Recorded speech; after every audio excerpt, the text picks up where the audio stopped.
Bismillahirrahmanirrahim. Assalamualaikum warahmatullahi wabarakatuh. Salam sejahtera dan salam biru warna. Ahli panel dan sidang hadirin yang dirahmati Allah Subhanahu Wa Taala. Segala puji-pujian kehadrat Allah Subhanahu Wa Taala kerana dengan limpah kurnia dan izinnya dapat kita bersama-sama bersua dalam forum mendepani isu pekerjaan dalam kalangan belia berkeperluan khas ataupun orang kelainan upaya OKU. Hadirin yang dihormati sekalian, sebelum saya memperkenalkan ahli-ahli panel kita yang segak dan bergaya pada hari ini, izinkan saya untuk mengupas terlebih dahulu tajuk forum kita pada hari ini. Umum mengetahui kadar warga belia berkelainan upaya di negara Malaysia merupakan kumpulan minoriti yang paling lemah, iaitu terdiri daripada 15%, iaitu 600,000 daripada keseluruhan penduduk warga negara Malaysia. Orang kelainan upaya ini diklasifikasikan sebagai individu yang mempunyai kecacatan dari segi fizikal ataupun mental secara kekal, intelektual dan deria yang boleh menghalang penyertaan penuh mereka dalam kalangan masyarakat. Isu berkaitan peluang pekerjaan bagi warga OKU ini amatlah penting dan rumit dalam pasaran buruh. Forum yang dijalankan ini bertujuan untuk membincangkan isu-isu yang berkaitan dengan hak warga belia berkelainan upaya terhadap peluang pekerjaan di Malaysia. Ia adalah salah satu inisiatif bagi membela dan mengutamakan hak warga OKU untuk mendapatkan pekerjaan dengan mudah. Baiklah sidang hadirin sekalian, sebelum kita menelusuri lebih mendalam topik perbincangan kita pada hari ini, marilah kita berkenalan dengan keempat-empat ahli panel kita pada hari ini. Yang pertama, Saudara Muhammad Izzuddin bin Samsudin, terlihat segak dan tampan di sana. Selamat datang saudara, apa khabar? Terima kasih saudari pengerusi. Alhamdulillah saya baik-baik saja. Baiklah, saya perkenalkan ahli panel yang kedua pula yang molek berkacamata, Saudari Fitra Nur Ayuni binti Amiruddin. Selamat datang saudari. Saudari Ayuni, apa khabar? Khabar baik saudari pengurusi, Alhamdulillah. Saudari apa khabar? Baik. Okey, berada di sebelah ahli panel kedua, tak lain tak bukan, tentulah ahli panel kita yang ketiga iaitu Nur Aliyah Putri binti Kamaruddin. Walaupun nampak pemalu, namun petah bicaranya. Apa khabar saudari? Alhamdulillah, saya berada dalam keadaan yang baik. Maka saya berada di sini bersama saudari dan ahli panel yang lain. Dan ahli panel kita yang terakhir, Saudari Siti Nur Aisyah binti Azmi. Apa khabar saudari? Walaupun sibuk dengan kerja seharian, namun masih dapat meluangkan masa dengan kita pada waktu ini. Alhamdulillah, saya baik saja. Terima kasih saudari pengurusi berkenalkan nama saya.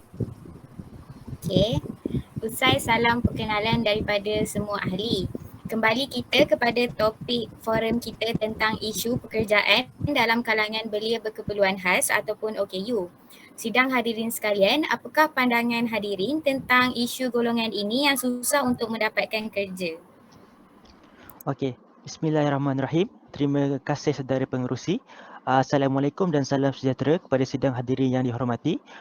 Golongan OKU adalah mereka yang mengalami kecacatan dan atau keupayaan tidak kekal pada diri. Pada pandangan saya, golongan OKU ini sering disisihkan apabila ingin mendapatkan kerja kerana setengah masyarakat yang kurang pendedahan tentang golongan OKU sering berfikiran bahawa golongan OKU ini tidak mampu untuk melakukan apa-apa kerja. Seperti yang dikatakan oleh saudari pengerusi, kadar warga belia kelainan upaya di negara Malaysia hanya 15% daripada keseluruhan penduduk warga negara Malaysia.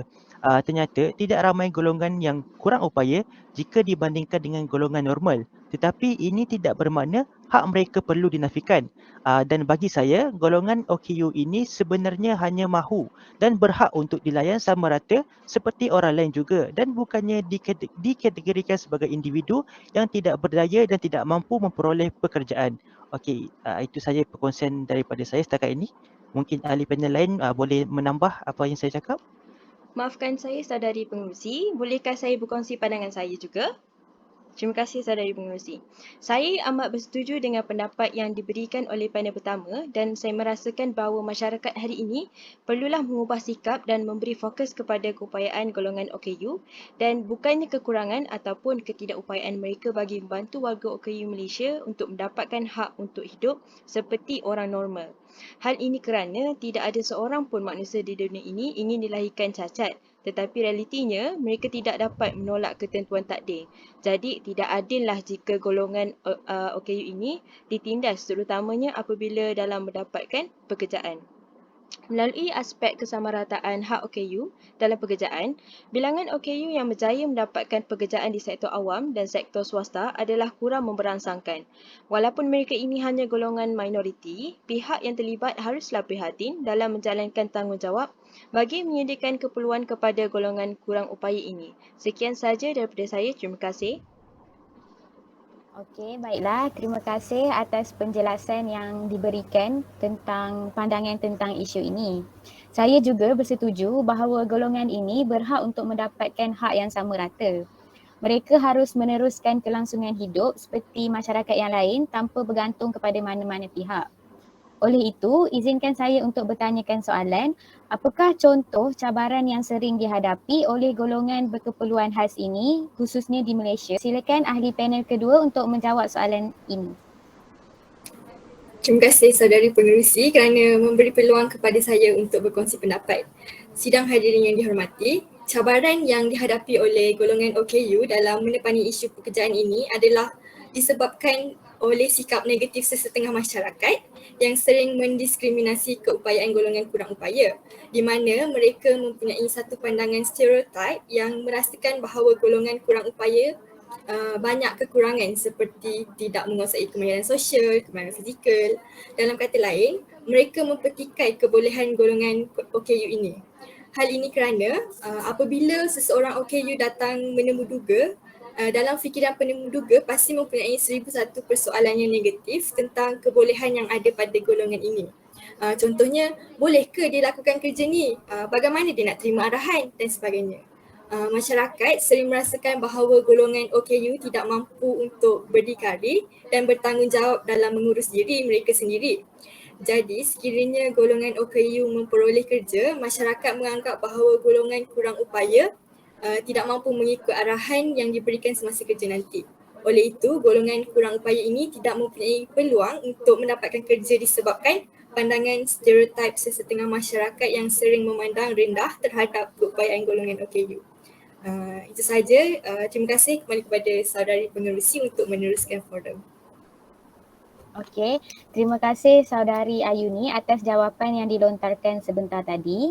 Untuk pengetahuan semua, kita masih lagi membincangkan tentang cabaran mendepani isu pekerjaan dalam kalangan belia berkeperluan khas ataupun orang berkelainan upaya. Saya tertarik dengan pendapat dan hujah panel-panel kita pada hari ini. Semua ahli panel kita sudah mula memberikan idea yang cukup banyak untuk dibincangkan pada hari ini. Kita akan teruskan dengan cabaran-cabaran yang akan dihadapi oleh golongan OKU ini. Jadi, ada ahli panel yang mahu menambah? Ya, sudah pasti saudari pengurusi. Saya ingin berkongsi tentang cabaran yang bakal dihadapi oleh golongan OKU ini semasa ingin mendapatkan kerja. Sebenarnya sikap sesetengah majikan yang negatif terhadap golongan OKU dalam dunia pekerjaan juga merupakan satu cabaran kepada golongan OKU untuk memperoleh kerja, dan ini bukanlah satu perkara yang baharu dalam kehidupan kita disebabkan oleh stereotip masyarakat seperti yang dikatakan oleh panel 2 sebentar tadi. Umum mengetahui kebanyakan pihak majikan bersikap memilih atau tidak mengendahkan ketika permohonan pekerjaan dilakukan oleh golongan OKU. Hal ini kerana kesedaran pihak majikan mengenai golongan OKU sangatlah rendah. Mereka bersikap diskriminasi dan hanya memilih pekerja yang mereka suka sahaja. Bagi saya, perkara sebegini telah menyebabkan penindasan kepada golongan OKU dan merupakan cabaran mereka dalam mendapatkan kerja. Itu sahaja daripada saya. Terima kasih. Saudari pengerusi, izinkan saya menyuarakan buah fikiran tambahan saya. Cabaran yang dihadapi oleh golongan OKU ini juga adalah disebabkan prasarana untuk warga OKU yang berkurangan. Sebagaimana yang kita ketahui, kerajaan telah menyediakan prasarana khas untuk masyarakat yang kelainan upaya seperti bantuan kewangan, tandas awam OKU dan tempat letak kenderaan OKU. Walaupun terdapat pelbagai jenis prasarana yang disediakan khas untuk warga OKU, namun ia masih perlu ditingkatkan bilangannya kerana masih ada segelintir warga OKU yang mengadu bahawa mereka sukar untuk menjalani kehidupan seharian mereka. Seperti yang kita lihat, sikap kurang empati oleh para majikan telah menghalang penyertaan warga OKU dalam bidang pekerjaan. Hal ini kerana terdapat sesetengah syarikat yang tidak mesra pengguna, iaitu tidak menyediakan kemudahan khas untuk warga OKU yang menyebabkan mereka sukar untuk membantu pergerakan mereka. Mereka menyangka bahawa warga kelainan upaya ini tak mampu untuk meraih keuntungan yang bernilai buat syarikat mereka sebab mereka menganggap keupayaan golongan OKU ini adalah terbatas dan terhad. Jadi pembaziran akan berlaku dan tiada keperluan pun sekiranya mereka menyediakan prasarana kepada golongan OKU ini. Sikap mementingkan keuntungan inilah yang menghalang warga OKU untuk mencurah bakti dan mencungkil bakat yang sedia ada di dalam diri mereka. Sekian sahaja perkongsian daripada saya akan serahkan kembali kepada saudari pengerusi. Terima kasih saudari pengerusi. Okey, terima kasih kepada semua panel yang telah sudi memberikan pendapat masing-masing. Banyak cabaran yang dihadapi oleh golongan ini yang menyebabkan mereka semakin susah untuk mencari punca pendapatan.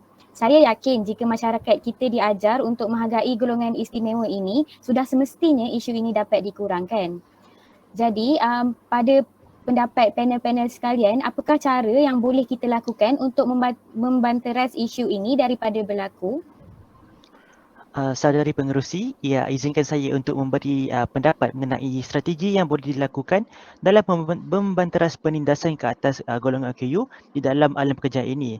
Baiklah, pada pendapat saya, strategi yang boleh diambil untuk meningkatkan penerimaan golongan OKU dalam sektor pekerjaan adalah dengan menggalakkan kemasukan golongan OKU di peringkat IPT dan juga di Institut Kemahiran.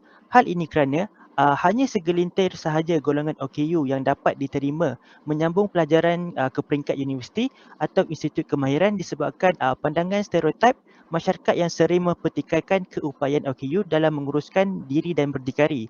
Dalam mendepani ombak mobilisasi ini, kualifikasi pelajaran di peringkat sekolah saja tidak lagi mencukupi untuk mendapatkan pekerjaan yang stabil.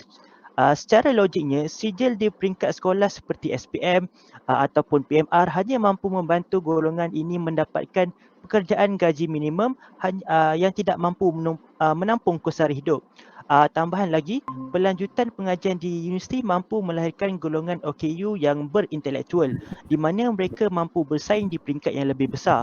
Hal ini dibuktikan dengan terdapat golongan OKU yang menerajui industri-industri penting di mana golongan OKU ini mempunyai kelulusan ijazah sarjana dan maupun juga PhD dari universiti dalam dan luar negara. Justru itu, strategi ini amat penting dan perlu direalisasikan bagi menangani masalah pekerjaan bagi golongan OKU ini. Itu saja daripada saya. Terima kasih saudari pengerusi. Maafkan saya, izinkan saya menambah. Saya bersetuju dengan hujah yang disampaikan oleh panel pertama sebentar tadi dan saya juga ingin berkongsi strategi yang boleh dilakukan bagi mengekang isu ini berlaku. Masih ramai masyarakat Malaysia yang tidak cakna dengan isu golongan berkeperluan khas iaitu OKU yang menyebabkan golongan ini sering didiskriminasi. Dan pada pendapat saya, pihak kerajaan boleh mengambil inisiatif dengan memasukkan pengetahuan tentang golongan berkeperluan khas dalam silibus pembelajaran sejak tadika. Dan dengan cara ini, masyarakat Malaysia akan lebih mengenali golongan berkeperluan khas sejak di awal persekolahan.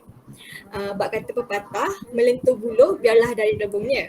Jadi guru haruslah memainkan peranan penting di sekolah supaya murid-murid menghormati dan tidak mengejek OKU dengan pelbagai gelaran. Memang sifat murid suka bertanya terutamanya ketika mereka melihat golongan OKU yang berkerusi roda, kerdil, tiada tangan atau kaki dan sebagainya. Maka guru-guru boleh menerangkan jawapan yang paling berhemah dan kesimpulannya kerajaan haruslah memainkan peranan dengan memasukkan ilmu tentang golongan kurang upaya di sekolah. Guru-guru pula perlu mengajar dengan baik dan kita sebagai masyarakat yang sempurna haruslah menghormati golongan istimewa ini dan janganlah kita menyebabkan mereka rasa tersisih. Sekian, terima kasih. Okey, terima kasih kepada panel pertama dan kedua sebentar tadi. Berdasarkan penerangan tadi dapat kita lihat di sini bahawa terdapat banyak strategi yang boleh semua masyarakat gunakan dan terapkan di dalam kehidupan seharian. Cara-cara ini adalah untuk mengurangkan isu diskriminasi terhadap golongan OKU. Nampaknya masa memang mencemburui kita, namun sebelum saya menamatkan forum kita pada hari ini, ada lagi ke ahli panel yang mahu menambah idea ataupun cadangan? Maaf kerana mengambil masa, namun saya ingin kongsikan satu lagi strategi yang saya fikir bagus untuk mengurangkan isu ini daripada terjadi. Pada pendapat saya, strategi yang boleh dilakukan untuk menangani isu pekerjaan dalam kalangan belia berkelas adalah dengan memberi elan pekerja orang kelainan upaya ataupun EPUKU. Insentif ini diberikan untuk menggalakkan golongan OKU untuk terus bekerja serta mampu hidup berdikari dan menjadi ahli masyarakat yang produktif. Antara kriteria yang layak untuk menerima elan ini ialah pemegang kad OKU JKM. Ini adalah untuk memastikan tiada masyarakat yang mengambil kesempatan ke atas keistimewaan yang diberikan. Dengan adanya inisiatif ini, golongan OKU akan rasa lebih dihargai dan akan ada semangat untuk meneruskan kerja. Mereka tidak akan rasa tersisih dan terabai. Pelaksanaan inisiatif ini juga mampu memberi faedah jangka panjang dalam usaha berterusan kerajaan memperkasakan golongan OKU. Inisiatif yang diperkenalkan kerajaan ini merupakan manfaat yang boleh dinikmati bagi golongan sasar sekaligus membuktikan komitmen dalam menjaga kebajikan semua lapisan masyarakat. Jadi kesimpulannya, usaha kerajaan memperkasa golongan OKU menerusi inisiatif ini dapat menunjukkan semangat mereka untuk terus bekerja. Itu sahaja daripada saya. Okey, terima kasih saya ucapkan kepada keempat-empat ahli panel kita pada hari ini kerana sudi hadir dan sudi menyuarakan pendapat masing-masing. Moga apa yang kita dapat pada hari ini dapat memberikan pencerahan dan input yang bermanfaat kepada semua masyarakat. Jadi, sedikit rumusan yang dapat kita buat pada hari ini ialah golongan berkeperluan khas di Malaysia sering didiskriminasi dari segi pengambilan kerja. Terdapat pelbagai cabaran yang dihadapi mereka, antaranya sikap majikan yang tidak adil terhadap golongan OKU, keupayaan OKU dipetikai secara negatif disebabkan oleh pandangan stereotip masyarakat dan prasana untuk warga OKU berkurangan.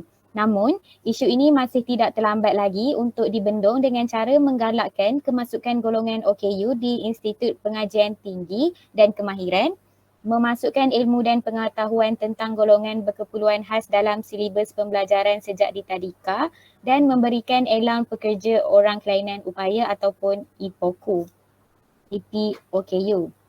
Okey, baiklah sebelum kami semua mengundur diri, terimalah serangkap pantun nan indah daripada saya. Tuailah padi antara masak, esok jangan layu-layuan. Intailah kami antara nampak, esok jangan rindu-rinduan. Salam hormat sehingga kita bertemu lagi. Terima kasih kepada semua ahli yang sudi mendengar hingga ke akhir program. Wabillahi taufiq wal hidayah. Assalamualaikum warahmatullahi wabarakatuh. Terima kasih semua.